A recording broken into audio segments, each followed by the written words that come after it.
Okay, so with our first problem on this review, we've got the idea that these exterior angles are equal to the sum of the two interiors.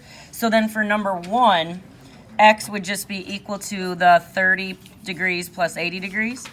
So x is 110 for number one. Number two, the idea is the same in terms of getting this exterior angle, but in two, you guys, we had a little bit something going on first. We had a y on the exterior, and in order to figure out what the x is, we've got to figure out what the x is in order to get at the y. There you go. Do I take this? It was from last week. If you don't have it, grab it. So the first thing I'm going to do actually is just focus on the triangle. And the idea that if this is a right triangle, then the other two angles, the 6x plus 5x plus 2, equal 90 degrees, the other 90 degrees there. So I have to focus on angles on the inside. 11x plus 2 is 90. I have to focus on angles on the inside to figure out what x is for number two. When I take 2 away from both sides, I get 11x equals 88. When I divide by 11 both sides, I get x is 8. Now, hopefully you've got all your undoing shown there. Now, the reason why I need my x is because I've got to go back and plug it in. 5 times 8 is 40. 40 plus 2 would put this angle right here at 42 degrees.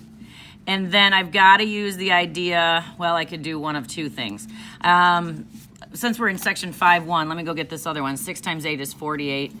So actually, there's two ways you can go about doing this, but using the same rule I applied in number one, y would be equal to that 90-degree angle plus the 48-degree angle. So for number two, when we have our x is 8, y is going to be 138. And there is two different ways you can get at that final exterior angle, but there's the way that I chose to. That's the exterior angle that they were looking for. Going on to number three. Number three kind of mixes up both what was going on in one and in two. We've got, well, algebraically, this 15x plus 34, this exterior angle is going to be equal to the sum of the two angles on the inside. And so then for number three, what we can set up then is exterior 15x plus 34 equals 29 plus 12x's plus 26. And then that 29 and 26 together is going to be what, 45? Yeah. 15x plus 34 equals 45 plus 12x. If I take 12x's away from both sides, I'm going to get 3x plus 34 equals 45. If I take 34 away from both sides, did I do something's not right? Tell me what I'm missing. 55, perfect. That's what I was just like, nah, this is not, as I'm trying to do the math in my head, it wasn't working out right. And then what's 34? Okay, so then when I take 34 away from both sides, this makes a little more sense. 3x is 21. There we go. So x is 7. I didn't do all of my undoing on there. I just showed step by step and talked about my undoing. In this problem, to find the exterior angle, then the exterior angle is going to be 15 times 7 plus 34. I don't know what that is. This is the angle that was on the outside. Anybody? 15 times 7 plus 34. Number 4. 135? 39. Beautiful. Thank you. Okay, perfect. All right, now going on to number 4. In 4, this is a situation, it's like what we did in our practice for 5.2.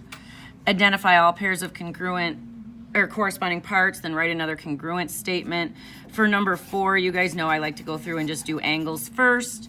And since the triangle's name is ABC, I'm going to say angle A, angle B, angle C right down the side here, congruent to, congruent to, congruent to. A should be congruent to D. It should go D, E, F. And then as I check the drawing, A has 2 congruence markings, so does D. B has 3, matches up with E. C has 1, matches up with F. Perfect. So then we have to do our side congruences. There's our angles. For side congruences, I'm going to kind of use the names. I'm going to go AB congruent to ABDE. I got BC congruent to EF. And last but not least, I'm going to go CA congruent to FD. Now, if you have anything reversed, it would just be like flipping these letters, you know, left, right. And then last but not least, it said write another congruent statement. Yep. And we had ABC is triangle ABC is congruent to triangle DEF. I'm just going to write it as triangle. Doesn't really matter. Just reorganize them. CBA is congruent to triangle FED. Just any reorganization where you switch both triangle names the same way. Same idea for number 5, but this time in 5 we have a quadrilateral, not a triangle. So for 5, my first, let me get it sitting here. So for 5, my first quadrilateral, I'm going to go angles. Doing this on a funny spot in my paper. Angle Q, angle RST. Again, I'm just using the name of the figure that they gave me, QRST. And then I'm going to go through and make sure that they match. Q has 1 marking for congruence. Yep. W has 1. Perfect. R has 2. X has 2. Okay, I am W, X, Y, Z. Confident that I can grab the angles that way. They match up, Q, W, R, X, S, Y, T, Z. Then when I go to sides, for sides, I'm going to go QR congruent to WX. And actually, as I do this, I'm going to mark them on my drawing. QR, WX. I'm going to go RS now. Congruent to, put double markings on RS. That should be congruent to XY. Then when I go on, I got ST, triple marks on ST. That should be congruent to YZ, triple marks on YZ. ST congruent to YZ. And then last but not least, we have our TQ congruent to ZW. And then another congruent statement, again, just reorganize. I'm actually just gonna, let's see, I'm gonna put R first. RSTQ congruent to XYZW. So just that last component is another congruent statement. Just reorganize what you have. Now in these next ones, 6, 7, and 8, we kind of have we've got to analyze first to see if they're even worth proving, because the question is can I do SAS on these? And when I look at number 1 or number 6 in this crowd, these guys share a side right here. I'm going to put a double mark on AB, but I can see right here that this would be a pair of sides, and then an angle that's not included. If this was going to be an SAS, we would have to know that the angles here at D are congruent to each other. So this one is not going to be SAS. The included angles aren't congruent. The included angles aren't congruent. We know that A and B are, but those aren't the ones that are included between the two pairs of sides. So SAS can't hold. Now I do think for number, good morning. I do think for number 7, we can do an SAS if we pull vertical angles in here. At H, we've got angles that are congruent by vertical, and we've proved that before. So for 7, we can go write a proof. I had it marked with 2 pairs of sides congruent, and then looking at where their included angle is at H, I can definitely write a proof of this one. So what I'm going to do here is give myself a place on my paper to do statements and reasons. And the object of the game is to prove these 2 guys are congruent. So that's going to be my last line of my proof. My first lines of my proof are going to be based on what they marked for us. So I've got statements, I've got reasons. And in order for us to get our side angle side, the first statement I'm going to make is we got a pair of sides that are congruent. Let's go with the single marking.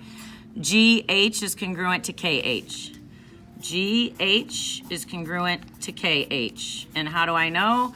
It's given. It was marked for us. Anytime they're marked for us, we're good to go.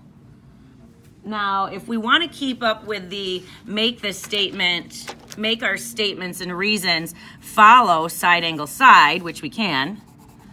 Take my red right there. There's a pair of sides. if I wanted to go angles next, I'm not talking about a given statement, but I can do it. I can plug it in here. So for our SA, the A part, let's talk about what's going on with those vertical angles. And I know the definition of vertical angles is going to justify it. Definition of vertical angles. But we've got to just make sure we name them. We can't name them angle H because there's two angles going on at H. So I'm going to have to name it GHF angle. GHF. H is in the middle for sure. And then coming the other way, angle KHJ. Angle KHJ. They weren't marked for us, but we were able to mark congruence by the definition of vertical angles. Those angles are across from each other. They're vertical. They're going to be the same measure. So what we need last then, we've got our S and our A. Our last S, our final S here, is actually also given because we have that other pair of sides that were marked that we haven't talked about yet. So I go and grab that. That's going to be my FH congruent to JH.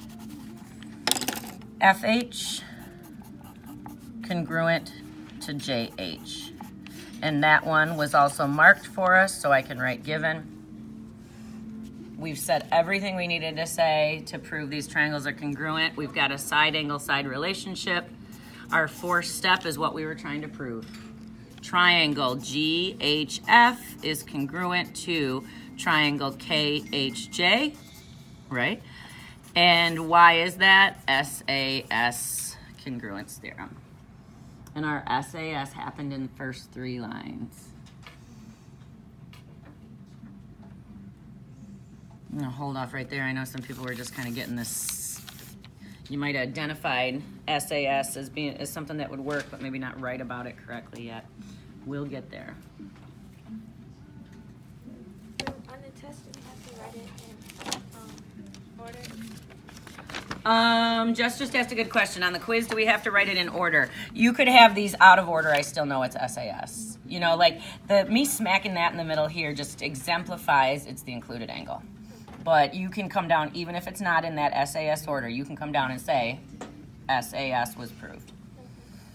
Now when I go to, I'm going to go over to number 8, you guys, and I think on 8 I'm going to be okay to go ahead in these congruences too. Excuse me. Because they both share side MP. And so if I look at it, MP, that's a pair of congruent sides. Up here at angle M, they're marked congruent. And then out here, I have another pair of congruent sides that was marked for us, and that was actually given to us. So side angle was given, and then I just need to talk about this third side being the same between them. And so my proof on that, I'm going to go right back to the same structure with statements and reasons. So for number 8, statements, reasons, I want to pull together SAS again. I don't know why I'm making this so big. I know it's only going to be 4 lines. I need a line for my first pair of sides that are given. That's going to be my ML to MN. ML congruent to MN. How do I know? It was marked.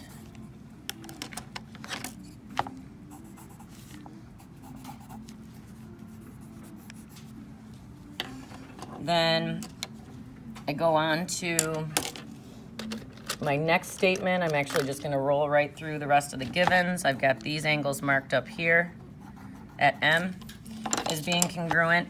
LMP. Number 2, angle LMP congruent to angle NMP. Where did we get that? That one was given for us as well.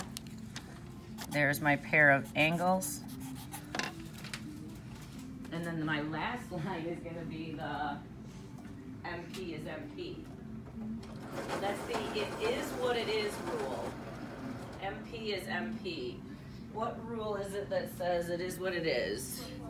Reflexive. Yeah, so then my last statement then has got to be, okay, that's going to give me my last pair of sides. MP is MP. So there's my SAS with this one. And then I come and say MP is congruent to MP. It is what it is. That is reflexive. And then I'm in the end, what is it I'm trying to prove? that these two triangles are congruent. So let me just go grab the names. Triangle LMP is congruent to triangle NMP because of SAS, and I have that in my steps 1 through 3. So yeah, anticipate something like that. And you guys have these in your notes.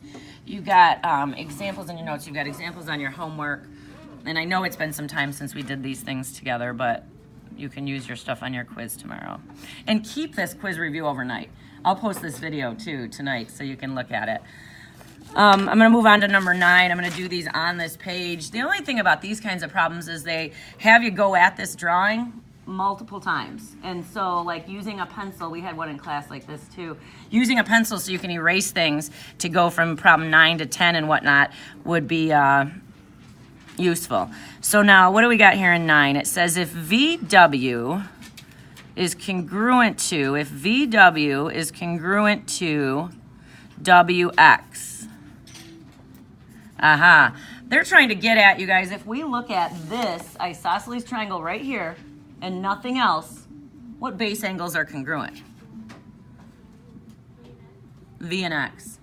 V and X would be congruent to each other because I'm just looking at those two sides. So if I cover up the other stuff going on, it would force then for number 9, it would force angle V and angle X to be congruent. And I'm okay putting those right there.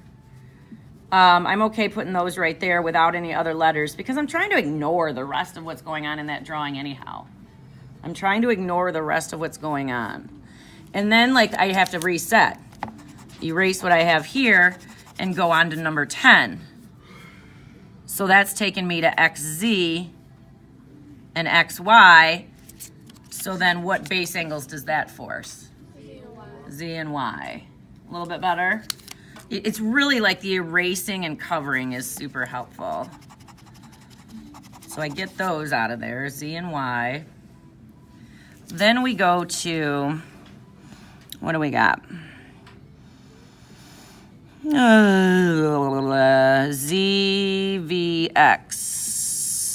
ZVX, this angle, and ZXV. ZXV, this angle. Oh ho. Okay, so without turning my paper too crazy, that's the triangle that we're focused on. Then we go to the sides. Well, not YZ, VZ, and XZ. VZ, XZ. VZ, XZ.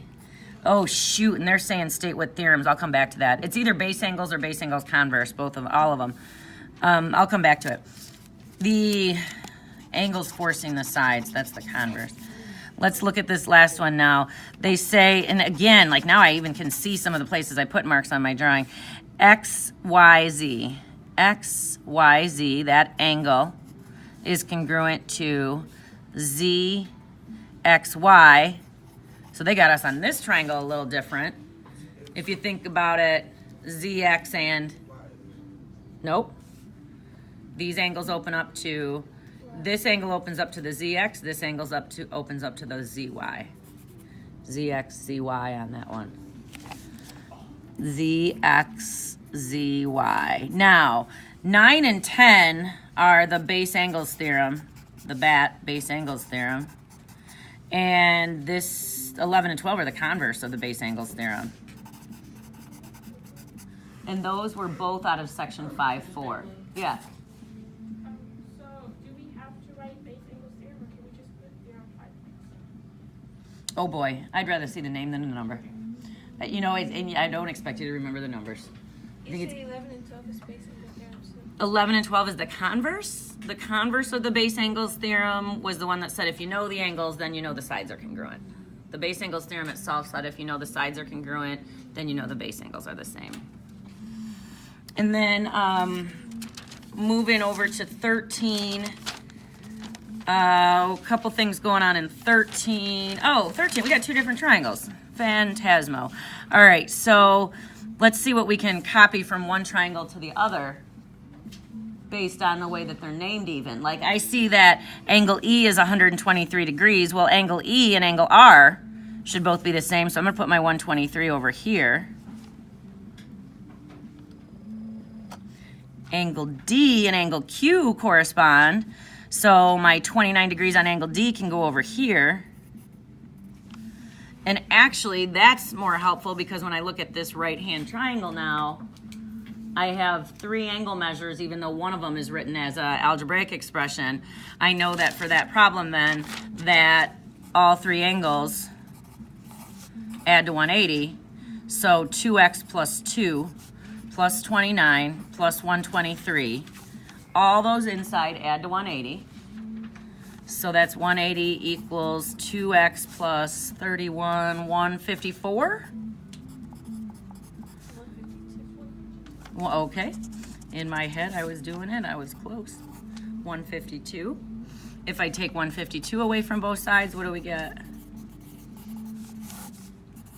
Oh, wait, no, it is 154. It is 154? It's 154? Yeah. Oh, yeah. So what are we left with? 154 plus 2x equals 26. 26. There we go. So x is 13. Now, I'm curious, do we have to use it? No. No. We could use it to double check. 13 times 2 is 26 plus 2 is 20. I'm sorry, 13 times 2 is 26 plus 2 is 28. Is that right? Okay. Yeah. Maybe screwed it up, right?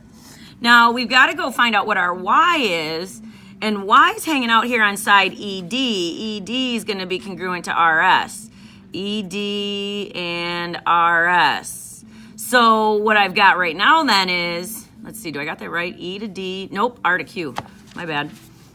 E to D goes to R to Q, there we go. So 5y minus 7 equals the 38 from the other triangle.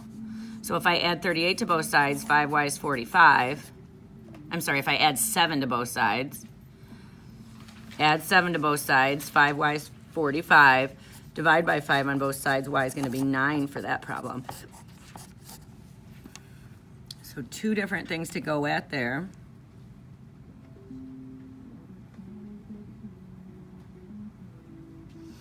Now, when I go to number 14, there's a lot going on in 14. If I focus first on 14 on what's going on the outside of the figure to get a side length, with these 2 equilateral triangles, I know every one of these sides is 24. Every single side of these 2 triangles is 24 because they're both equilateral and they have some of them have the markings, so we can assume that they're all 24. So for number 14 then, 24 would be equal to 5x minus 1. I get 25 equals 5x. When I add 1 to both sides, when I divide by 5, x is 5. And because this triangle was equilateral, all the angles inside are 60 degrees. And the reason why that 60 is helpful for me is because that made me realize then that this 60 degree angle plus the 6y, these guys lie in a line, this 60 degree angle and this 6y. So I said, since they lie in a line, 60 plus 6y has got to be that 180. 2 angles that lie in a line add to the 180, just like the 3 angles in a triangle add to 180. If I take 60 away from both sides, I get 6y is 120.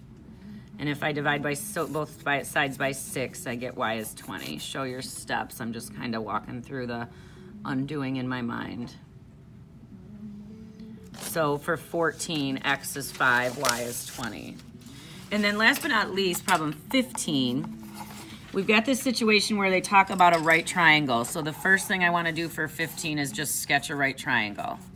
In a right triangle, the measure of one acute angle is 4 times the difference of the measure of the other acute angle and 5.